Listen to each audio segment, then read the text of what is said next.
Hello guys, welcome in maths class. मैं हूं आपका अपना मौर्य सर। आज मैं आपको स्टूडेंट्स क्वाड्रेटिक इक्वेशन चैप्टर पढ़ाने जा रहा हूं।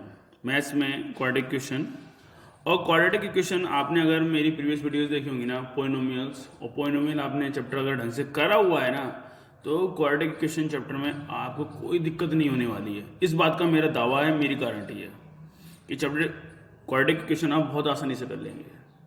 जैसे कि आपने पोलिनोमियल में पढ़ा था ना, कि मैंने उसमें आपको बताया था लीनियर इक्वेशंस, क्वाड्रेटिक इक्वेशन और क्यूबिक पोलिनोमियल, जैसे बाई क्वाड्रेटिक पोलिनोमियल, ये आपका क्या क्वाड्रेटिक इक्वेशन है। ठीक है ना स्टूडेंट्स। तो पोलिनोमियल और इक्वेशन में आखिर क्या डिफरेंस है, थोड़ा सा दिमाग में आपको ये स्ट्राइक तो कर ही रहा होगा कि आखिर हम कि पोलिनोमियल में और क्वाड्रेटिक इक्वेशन में आखिर क्या डिफरेंस हो जाता है। देखिएगा स्टूडेंट्स, इक्वेशन का देखिए कि जैसे कि अगर ये एक्स स्क्वायर प्लस सी अगर इसी तरह से है, तो ये एक आपका ये इस तरह से फॉर्मेट में दे रखा है। ठीक है ना। पॉलिनोमियल में आपने कई सारे वहां पर पढ़ा था कि कई सारे पॉलिनोमियल्स थे, वहां पे लीनियर भी था, क्यूबिक भी था, बाय क्वाड्रेटिक भी था और क्वाड्रेटिक भी था। लेकिन यहाँ पर सिर्फ आप क्वाड्रेटिक ही पढ़ेंगे और कुछ नहीं पढ़ेंगे। और अगर स्टूडेंट अगर इक्वेशन का मतलब जैसे ये हो जाता है ना, इक्वल टू अगर जीरो, अगर ये अगर आ गया, इसका मतलब क्या है कि इसके जो जीरोज होंगे ना, उनको अगर हम पुट करेंगे तो ये वैल्यू इसके बराबर आ जाएगी, यानी जीरो के बराबर आएगी। अगर इक्वल का साइन हो गया, अगर जीरो यानी क्या है वो सब इसका यानी LHS कस टू RHS हो गया। तो ये ध्यान रखिएगा हमेशा कि इक्वेशन आखिर हम कब को लगाते हैं। जैसे आपने लीनियर इक्वेशन पढ़ा है, ऐसे ही आप क्वाड्रेटिक इक्वेशन पढ़ रहे हैं। तो स्टूडेंट्स मैं आपके सामने देखेंगे, तो पहले थोड़ा सा क्वाड्रेटिक इक्वेशन की हिस्ट्री जान लेते हैं। देखिएगा कि सबसे पहले बेबीलोनियंस ने इसके बारे में बताया था और उन्होंने इस इक्वेशंस को इस फॉर्मेट में, नहीं कि इन्होंने बताया था कि मैथ्स में क्वाड्रेटिक इक्वेशन आखिर होती क्या है कि अगर इस फॉर्म में x square minus p x plus q equal to zero के फॉर्म में अगर है, तो वो आपकी क्या है, क्वाड्रेटिक इक्वेशन है। ठीक है ना स्टूडेंट्स, कि वो आपकी क्या नहीं क्या है कि क्वाड्रेटिक इक्वेशन है। तो इन्होंने बेबीलोनियंस ने सबसे पहले इसको सॉल्व भी किया था और इसी फॉर्म में यानी कि सॉल्व करके से इन्हें बताया था। दूसरे आए हमारे ब्रह्मगुप्त, उन्होंने AD आफ्टर डेथ 598 से 665 में इन्होंने कॉन्सेप्ट दिया कि x square minus b x equal to zero equal to c. ठीक है ना। जैसे कि ये प्लस क्यू है ना, तो ये इधर चला गया, लेकिन ये प्लस का है, इधर जाकर किसका होता, माइनस का होता। यहाँ इन्होंने ऑलरेडी के नहीं किया, इक्वल टू सी के बराबर ले लिया। और यहाँ पर इन्होंने क्या रखा है, यहाँ कुछ भी नहीं है कोफिशिएंट यहाँ पर, बट इन्होंने x square minus b x equal to c के फॉर्म में लिया। तो ये ब्रह्मगुप्त ने किया, लेकिन है वही क्वाड्रेटिक पावर डिग्री 2, फिर 1 और फिर 0। इसके बाद आए देखेंगे स्टूडेंट्स, अरब मैथमेटिशियन थे अल ख्वारिज़मी इन AD 1800, और उन्होंने इसके बारे में काफ़ी स्टडी की और उन्होंने बताया, उन्होंने कई सारी क्वाड्रेटिक इक्वेशन के वेरियस टाइप्स जो थे वो बताए, जो आप हायर क्लासेस में पढ़ेंगे। ठीक है ना। इसके बाद आए श्रीधराचार्य, जो हमारे भारत के और भारतीय, ठीक है, और इन्होंने सबसे ज़्यादा इन्होंने इसके ऊपर रिसर्च भी करी क्वाड्रेटिक इक्वेशन, और आज इन्होंने क्वाड्रेटिक इक्वेशन को एक अलग नाम दिया, एक पहचान दी, और जो आज हम पहचान को हम पढ़ रहे हैं x square plus b x plus c equal to zero के फॉर्म में। ठीक है ना। इन्होंने इस तरह से यानी कि दिया फॉर्मेट में, और जितनी भी यानी कि क्वेश्चन वो इसी फॉर्म में यानी कि आप देखेंगे क्वाड्रेटिक इक्वेशन की।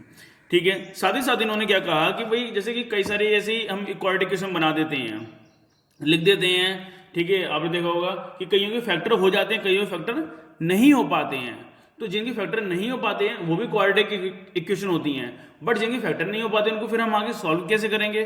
तो उन्होंने एक इतना बढ़िया बेहतरीन जो फॉर्मूला दिया ना, वो आज पूरे विश्व भर में आज यानी ख्याति प्राप्त है, और जिसको आज हम कहते हैं श्रीधराचार्य फॉर्मूला, जो आपके स्क्रीन के सामने ये दे रखा है। श्रीधराचार्य फॉर्मूला ये है स्टूडेंट्स, ठीक है ना, जिसे आज हम क्वाड्रेटिक फॉर्मूला भी कहते हैं।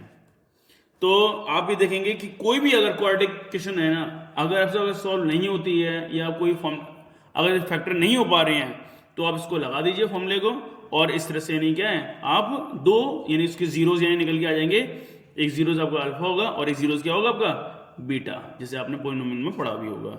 तो यहाँ पर वही है कि जैसे कि माइनस का बी क्या है आपका, ये आ जाएगा, यानी प्लस का जैसे बी दे रखा है, तो यहाँ पर रखते ही आपका ये क्या आएगा, फॉर्मूले में आपको माइनस का दे रखा है ये, और प्लस का अंडर रूट डी, डी यहाँ पे क्या है, डिस्क्रिमिनेंट है, ठीक है ना, और डी की जो वैल्यू है आपकी वो बी स्क्वायर माइनस का 4ac होता है, तो जैसे कि यहाँ पे ये लिखा हुआ भी है, ठीक है ना, तो ये आपका बी स्क्वायर माइनस का 4ac है, तो आप उसको यहाँ रख सकते हैं, और ये आपको सपोर्ट करके इंटू 2a, ए क्या है यहाँ पे, ये आएगा, ठीक है, और एक बार यहाँ पे प्लस लिया जाता है और एक बार यहाँ पे हम क्या लेते हैं, माइनस लेते हैं, ठीक है।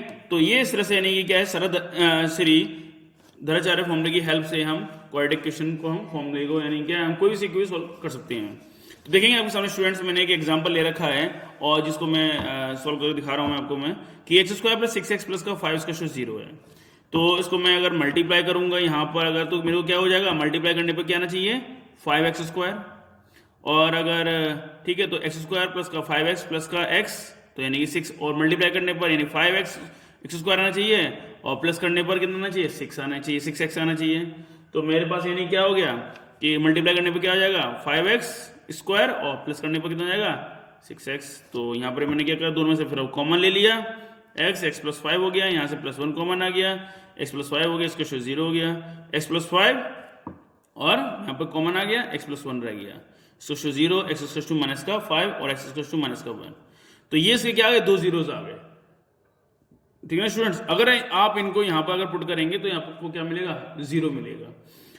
तो स्टूडेंट्स कि ये आपका यानी कि क्वाड्रेटिक फॉर्मूला फैक्टराइजेशन मेथड से सॉल्व हो गया, आप इसको इससे भी सॉल्व कर सकते हैं, ठीक है ना। बट ये क्या है कि एक डायरेक्ट लगा करके फॉर्मूला लगा करके बस पुटिंग करना है ना, इसमें कोई दिमाग लगाना है ना कुछ करना है, ठीक है ना। आप इसमें विदाउट दिमाग लगा इसमें से लगा सकते हैं, लेकिन आपको थोड़ा सा दिमाग का इस्तेमाल करना है, तो अगर तो फैक्टराइजेशन का यूज़ करें, अपने माइंड का थोड़ा सा गेम खेलें और इस तरह से इसको यूज़ करें, आप अच्छी तरीके से क्वेश्चंस के आंसर्स फाइंड कर लेंगे विदाउट दिस हेल्प, ठीक है ना।